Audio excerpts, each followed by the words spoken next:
Olá, Bruno.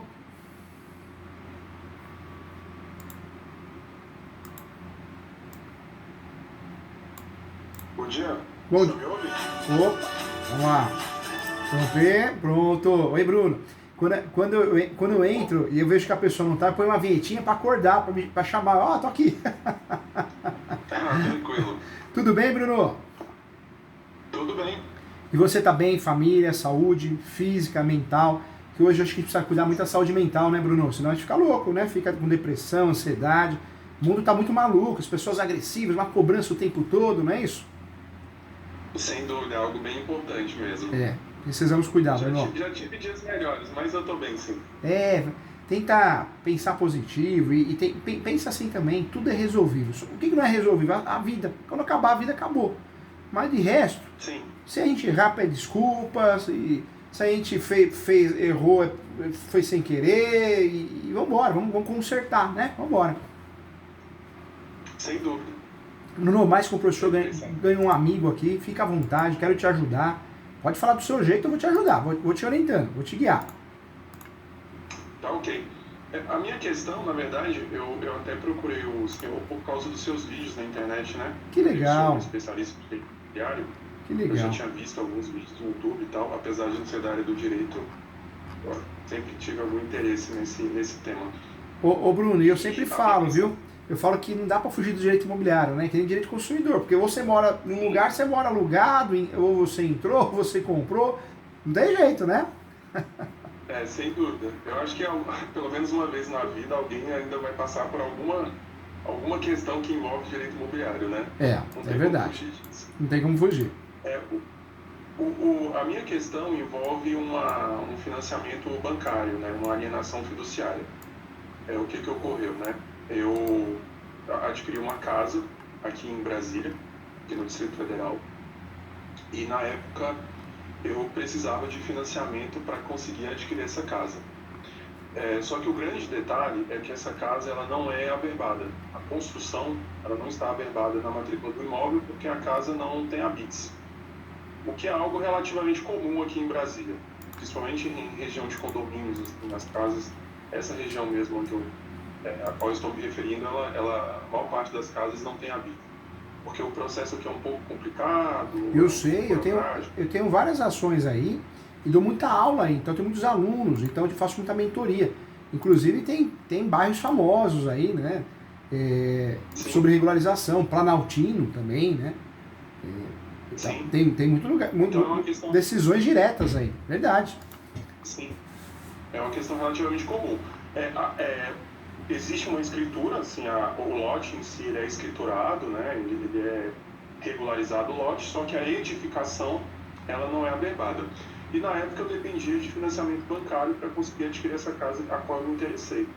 O problema é que todos os bancos que eu procurei, inclusive o banco que eu preferia financiar, que era a Caixa, não aceitou o financiamento, liberar o financiamento, por conta do fato de a edificação, é uma edificação de 400 metros quadrados mais ou menos, ela não está com habites, não está averbada na matrícula do imóvel. Porém, tem um banco aqui de Brasília, ele libera muito financiamento imobiliário aqui, que é o BRB, é o Banco de Brasília. Esse banco, diferentemente dos outros, ele aceitou financiar o lote.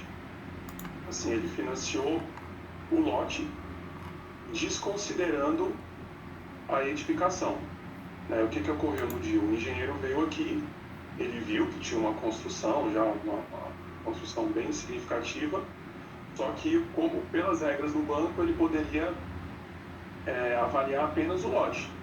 Então, ele simplesmente desconsiderou que existia uma construção, né?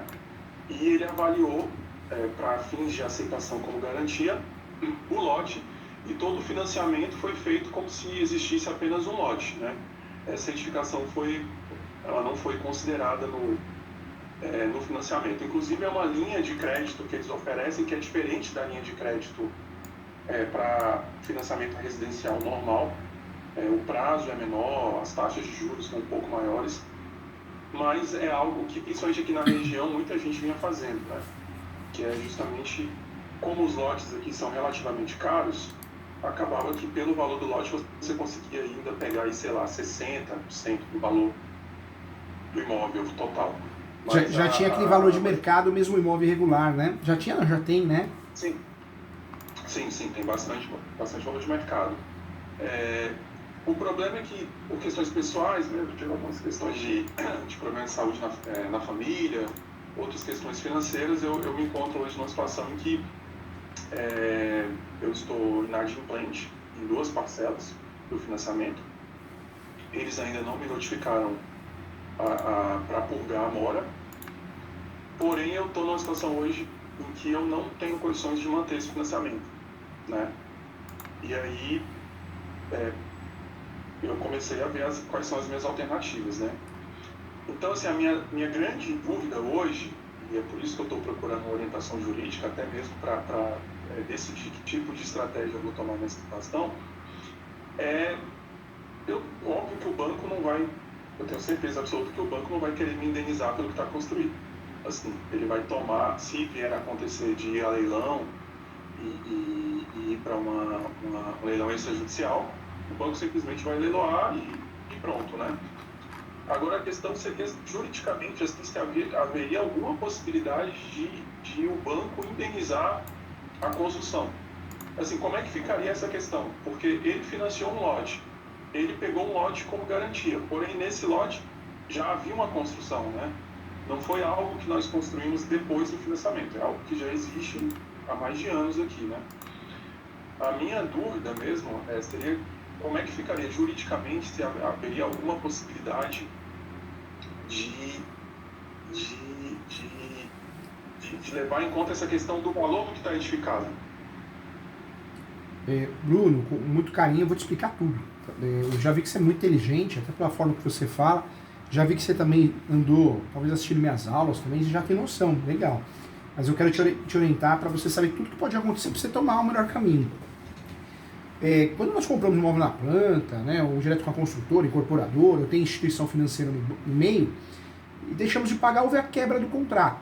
Então, o outro lado pode fazer uma ação de rescisão de contrato acumulada com cobrança, ou ainda reintegração de posse, né?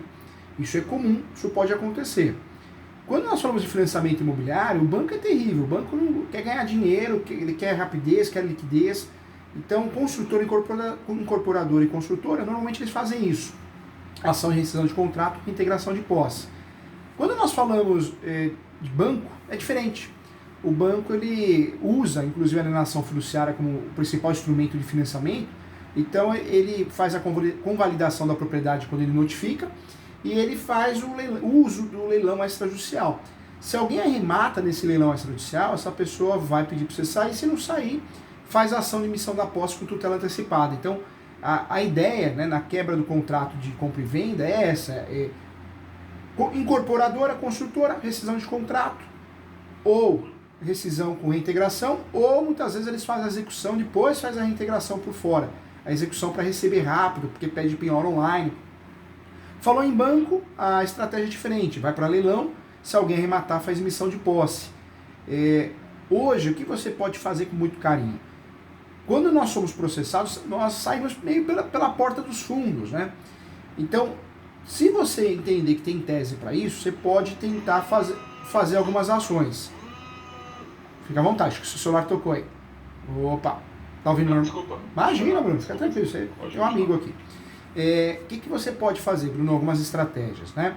A primeira estratégia seria você, talvez, antes de tudo, propor uma ação de rescisão de contrato. Talvez você não conseguiu pagar, claro que tem questões pessoais, desemprego, países, a gente sabe, faz parte da vida. E você vai dar tudo certo a vida, que você tem energia boa, vai dar tudo certo. Você já vai dar a volta por cima logo logo.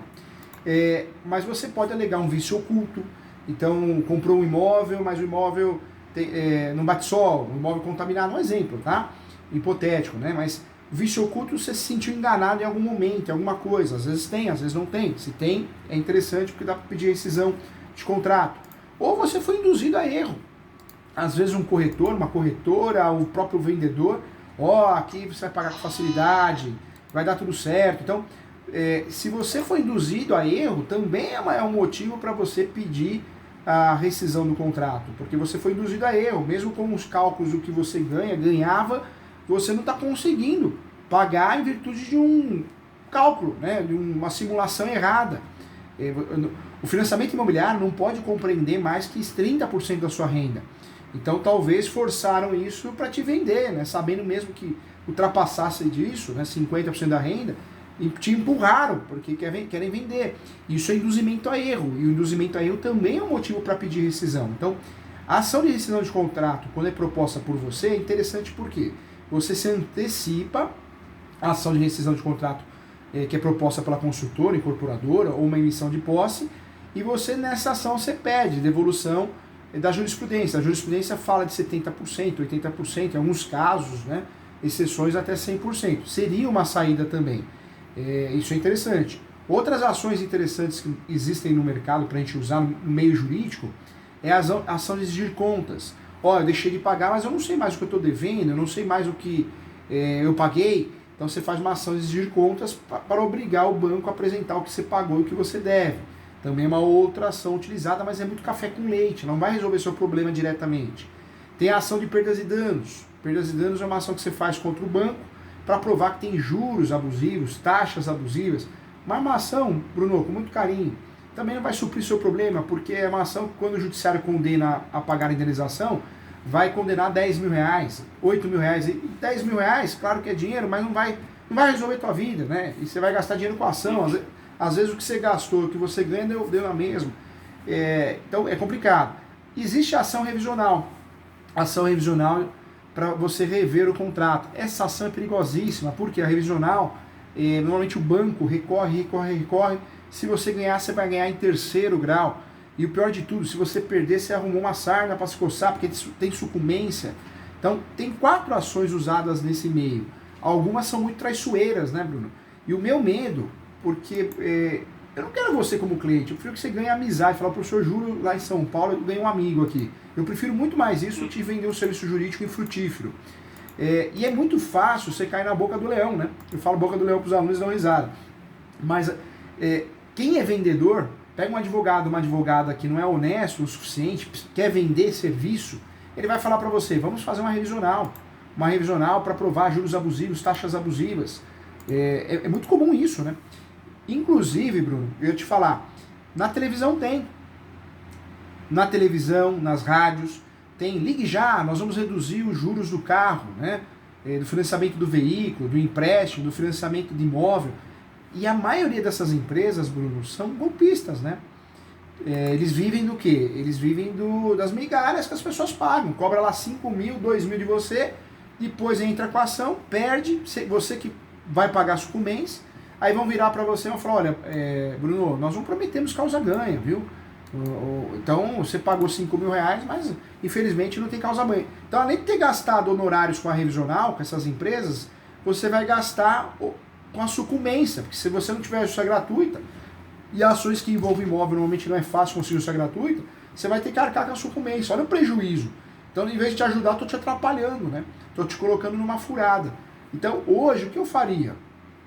Ou eu tentaria um acordo, marcar uma reunião, um acordo, por e-mail, por telefone, nem sempre dão atenção, coisas de Brasil, coisas do brasileiro. Se não resolver no acordo, talvez você pensar se você consegue encontrar um motivo que você foi induzido a erro. Ou um vício oculto, um defeito no imóvel, ou alguma coisa que te prometeram não é a realidade, ou de fato te empurraram essa venda.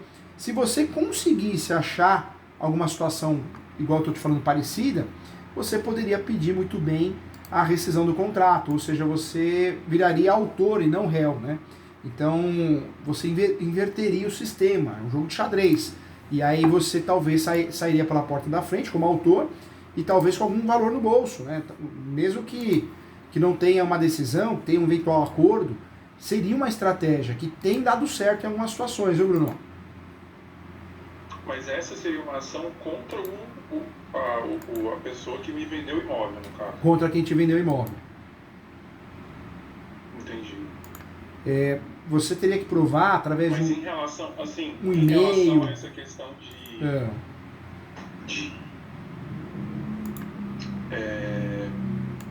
essa questão do valor da garantia, de o banco ter meio que pegado uma super garantia, digamos assim, né? A gente poderia dizer que o banco ele acabou tomando uma super garantia, porque ele financiou um terreno, mas ele, na verdade, tem um terreno e uma construção como garantidores.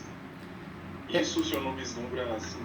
Você teria o caminho contra o vendedor, o caminho da ação de rescisão. Contra o banco, teria que ser uma ação revisional. E alegar o quê? Você falou o termo bonito, né? Uma super garantia. Essa super garantia, traduzindo, seria o quê? Seria uma cláusula abusiva, né? Você pegar no inquilinato, não pode ter 3 garantias no contrato de locação. E na compra e venda também, uma garantia que seja muito abusiva é uma cláusula nula de pleno direito. Só que qual que é o problema disso? Que eu enxergo que a chance de você perder essa ação é muito grande. Porque se pegar um juiz, uma juíza humano, de fato ele vai falar, não, realmente a garantia é um contrato com cláusula abusiva. Mas se pegar muitos juízes, e aí eu conheço bem, vai falar, não, você sabia o que assinou, você deu garantia, é um pacto entre as partes, é consensual. E eu tenho medo que isso aconteça com você, receio, porque se você perde uma ação dessa, você vai arrumar mais despesa. Não só com o advogado, mas sucumbência, né? E o valor da causa é um valor alto, porque é o valor do contrato. Então já pensou, você tem que pagar do dia para a noite aí 20%? Tudo bem, normalmente a condenação é 10, 15, mas se recorrer pode chegar a 20, o CPC fala em 20. Então, olha a fria que você pode entrar, ou seja, a situação vai piorar, porque você está arrumando mais dívidas, né? Com o advogado, pela ação, uma ação que custa em média 10 mil reais, e a sucumbência, porque você vai perder a ação, você tem que pagar o advogado que ganhou. Então, eu não faria, eu acho que é uma ação de risco e eu não colocaria você em risco, não. Acho perigoso isso, Bruno. Doutor, geralmente esse processo todo leva quanto tempo, assim? A partir de até do dia em que o banco, sei lá, te notifica. Uma questão que eu ia perguntar, hoje em dia a notificação ainda tem que ser pessoal?